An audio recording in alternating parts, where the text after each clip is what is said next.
How to change language on Steam app? Let's get started. It's a pretty simple process and I'm going to teach you if you can do that or not.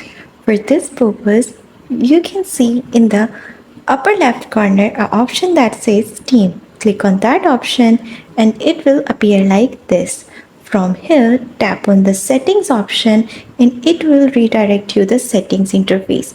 Now, in settings, scroll down and you will see an option that says interface. Tap on that and you will see that in the first line, there is an option that says Steam Client Language. Now tap where the language is written. As you can see, there is written English. I will tap on that and it will appear like this. From here, you can select any language you want to change. That's how you can change your language on Steam app. That's all. Thanks for watching.